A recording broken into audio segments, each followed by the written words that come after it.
नमस्कार, next IAS Hindi के HOD अंक में आपका स्वागत है। आज की पहली न्यूज के ऊपर बात करेंगे। इस न्यूज को द हिंदू ने कवर किया था अपने पेज नंबर 16 पर और ये इकोनॉमी सेक्शन से जुड़ी हुई न्यूज है जो जीएस पेपर 3 के अंतर्गत शामिल होगी। न्यूज ये है कि white revolution 2.0 to empower women fight malnutrition. Amit Shah. केंद्रीय गृह एवं सहकारिता मंत्री अमित शाह ने गुरुवार को व्हाइट रिवोल्यूशन यानी श्वेत क्रांति 2.0 के लिए मानक संचालन प्रक्रिया का शुभारंभ करते हुए कहा कि दूध डेयरियां महिलाओं के सशक्तिकरण एवं कुपोषण के खिलाफ लड़ाई में सहायक होंगी। नई दिल्ली में गुरुवार को राष्ट्रीय स्तर के एक सम्मेलन में सहकारिता मंत्रालय के 100 दिनों की विभिन्न परिवर्तनकारी पहलों की श्रृंखला के उद्घाटन में अमित शाह ने 4 प्रमुख क्षेत्रों पर ध्यान केंद्रित किया। इसमें पहला है महिला किसानों को सशक्त बनाना, दूसरा है दूध प्रोडक्शन को बढ़ाना, तीसरा डेयरी क्षेत्र के बुनियादी ढांचे को मजबूत करना और दूध के एक्सपोर्ट को प्रोत्साहित करना शामिल है। श्री अमित शाह ने कहा कि वेस्टर्न कंसेप्ट यानी पश्चिमी अवधारणा के अनुसार एक महिला को बेरोजगार माना जाता है,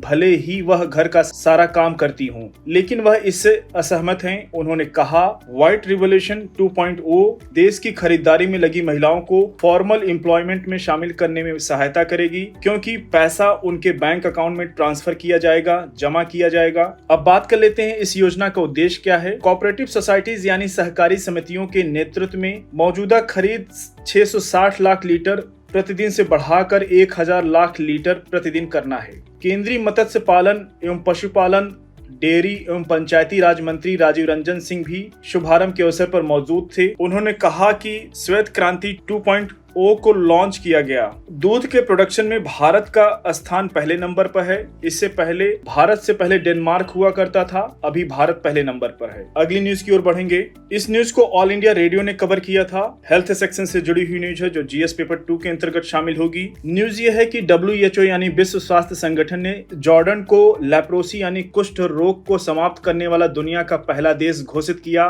जो वैश्विक सार्वजनिक स्वास्थ्य प्रयासों में से एक महत्वपूर्ण मील का पत्थर है। और WHO ने बधाई भी दिया जॉर्डन को। कुष्ठ रोग ने मानवता को सहस्राब्दियों से पीड़ित किया है, लेकिन इसके ट्रांसमिशन यानी संचरण को रोकने एवं व्यक्तियों, परिवारों और समुदायों को इसके दुख और कलंक से मुक्त करने के प्रयास देश दर देश द्वारा किए गए हैं। WHO ने कहा कि जॉर्डन ने 2 दशकों से अधिक समय से कुष्ठ रोग के किसी भी मामले की सूचना नहीं दी है। यह रोग 120 से अधिक देशों में फैलता है यानी होता रहता है। प्रत्येक वर्ष 2 लाख से अधिक नए मामले सामने आते हैं। लेप्रोसी के कुष्ठ रोग एक सदियों पुराना रोग है जो एंशिएंट सिविलाइजेशन के लिटरेचर यानी प्राचीन सभ्यताओं के साहित्य में भी इसका वर्णन किया गया है। यह एक क्रोनिक संक्रामक रोग है जो माइकोबैक्टीरियम लेप्राई नामक एक प्रकार के बैक्टीरिया यानी जीवाणु के कारण होता है। इस बैक्टीरिया का नाम याद रखिएगा, क्वेश्चन पूछ सकता है। अब जॉर्डन की जुड़ी ज्योग्राफी को भी आप लोग एक बार रिवाइज कर लीजिएगा अपने मैप में। देखिए जॉर्डन की कैपिटल है अम्मान और ये जॉर्डन से सटा हुआ है गल्फ ऑफ अकाबा खाड़ी, और बाकी इसके आसपास देशों को भी आप लोग रिवाइज कर लीजिएगा, क्योंकि ये एरिया तो वैसे भी चर्चा में रहता है, इजराइल वाला ये पूरा मध्य एशिया देश। अगली न्यूज की ओर बढ़ेंगे।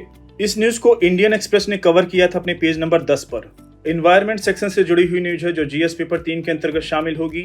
न्यूज यह है कि मणिपुर का तामेंगलोंग जिला अपने पंख वाले मेहमान अमूर फॉल्कॉन के स्वागत की तैयारी में जुटा है। जिला प्रशासन ने बुधवार को स्थानीय स्तर पर कहुआई पोइना के नाम से मशहूर इस पक्षी के शिकार, पकड़ने, मारने एवं बेचने पर तत्काल प्रभाव से रेस्ट्रिक्शन यानी प्रतिबंध लगा दिया है। हजारों माइग्रेटरी बर्ड्स यानी प्रवासी पक्षी अक्टूबर के पहले पखवाड़े में नॉर्थ चाइना, पूर्वी मंगोलिया और सुदूर पूर्वी रूस के अपने प्रजनन स्थलों से तामेंगलोंग और सीमावर्ती इलाकों में पहुंचते हैं और नवंबर के अंत तक यहां रहते हैं। उसके बाद वो दक्षिण अफ्रीका के विंटरिंग ग्राउंड्स यानी शीतकालीन स्थलों के लिए अपनी यात्रा पुनः से शुरू करते हैं।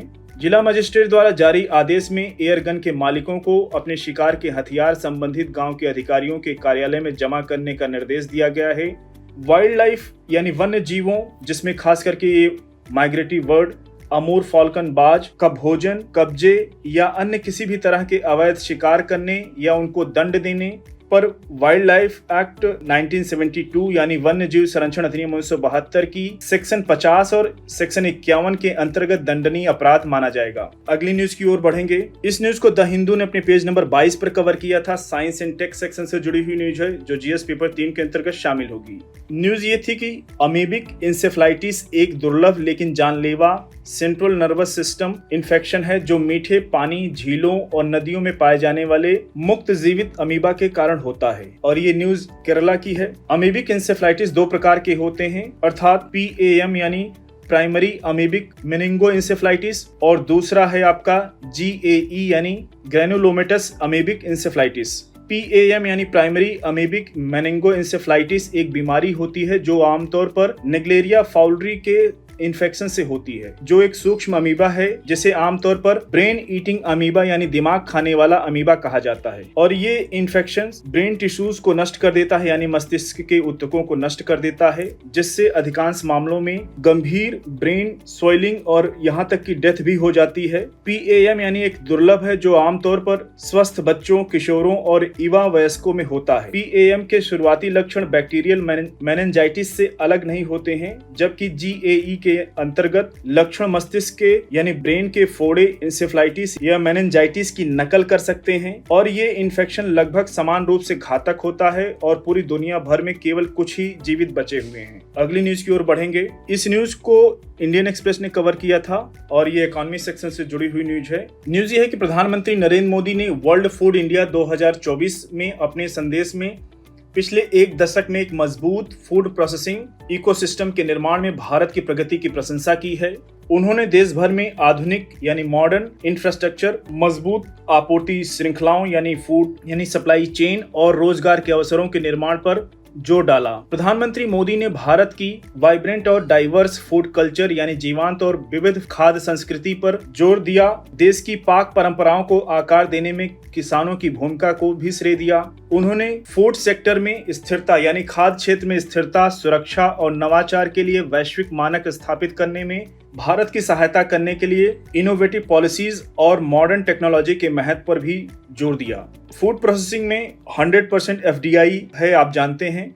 प्रधानमंत्री किसान संपदा योजना और प्रोडक्शन से जुड़ी इंसेंटिव स्कीम जैसे प्रमुख सुधारों को फूड प्रोसेसिंग सेक्टर को मजबूत करने के लिए महत्वपूर्ण पहल के रूप में उल्लेखित किया। फूड प्रोसेसिंग सेक्टर बहुत इंपॉर्टेंट है। आप PYQ जब देखेंगे तो मेंस एग्जामिनेशन में GS पेपर 3 के अंतर्गत आप देखेंगे आए दिन एक साल को छोड़ करके क्वेश्चन पूछता रहा है। इवन प्रीलिम्स एग्जामिनेशन के लिए भी बहुत महत्वपूर्ण है ये टॉपिक। इसको बहुत अच्छे से रिवाइज कर लीजिएगा। इस न्यूज पर अपनी नजर बनाए रखिएगा। आने वाले दिनों में हो सकता है और अपडेशन देखने को मिले। अगली न्यूज की ओर बढ़ेंगे। इस न्यूज को ऑल इंडिया रेडियो ने कवर किया था। एनवायरमेंट सेक्शन से जुड़ी हुई न्यूज है जो GS पेपर 3 के अंतर्गत शामिल होगी। न्यूज ये है कि सड़क परिवहन एवं राजमार्ग मंत्री नितिन गडकरी ने आज कहा कि सरकार हाइड्रोजन के उपयोग से आने वाले वर्षों में लगभग 22 लाख करोड़ फॉसिल फ्यूल यानी जीवाश्म ईंधन के आयात को घटाकर लगभग 4 लाख करोड़ करने का लक्ष्य लेकर चल रही है। दिल्ली में एक कार्यक्रम में मंत्री ने कहा कि सरकार मिराई नामक कार प्रोजेक्ट पर काम कर रही है जो वेस्ट यानी कचरे से उत्पन्न हाइड्रोजन को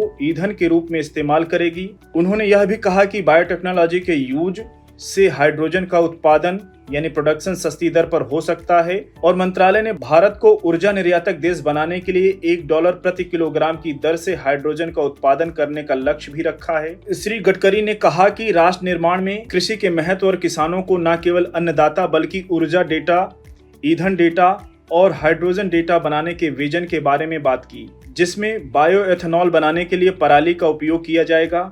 उन्होंने प्राइवेट इंस्टीट्यूशन से ग्रामीण और आदिवासी क्षेत्रों पर ध्यान केंद्रित करने का आग्रह भी किया। उन्होंने चिंता व्यक्त की कि मेट्रो शहर पर अधिक जोर देश में इकोनॉमिक डिस्पैरिटी यानी आर्थिक असमानता पैदा कर रहा है। ये नहीं होना चाहिए। अगली न्यूज की ओर बढ़ेंगे। इस न्यूज को PIB ने कवर किया था और ये इंटरनल सिक्योरिटी से जुड़ी हुई न्यूज है जो GS पेपर 3 के अंतर्गत शामिल होगी। न्यूज ये है कि FATF यानी फाइनेंशियल एक्शन टास्क फोर्स ने मनी लॉन्ड्रिंग, आतंकी फंडिंग सहित अवैध वित्त से निपटने के उपायों को लागू करने के भारत के प्रयासों की सराहना की है, लेकिन एक चेतावनी भी दी है भारत को अलकायदा व कट्टर इस्लामिक ताकतों से खतरा भी है और ये उल्लेख भी किया है कि कश्मीर में अभी ISIS जैसे आतंकी संगठन वहां पे एक्टिव हो सकते हैं। भारत ने FATF के रिकमेंडेशन में तकनीकी अनुपात का उच्च स्तर हासिल किया है। भारत ने अवैध वित्त से निपटने के उपायों को लागू करने के लिए महत्वपूर्ण कदम उठाए हैं। भारत ने anti money laundering counter terrorist financing यानी AML CFT ढांचा लागू किया है जिसके कारण भारत को अच्छे रिजल्ट मिल रहे हैं। अधिकारी वित्तीय खुफिया जानकारी का अच्छा उपयोग कर रहे हैं और घरेलू और अंतर्राष्ट्रीय स्तर पर प्रभावी ढंग से सहयोग करते हैं।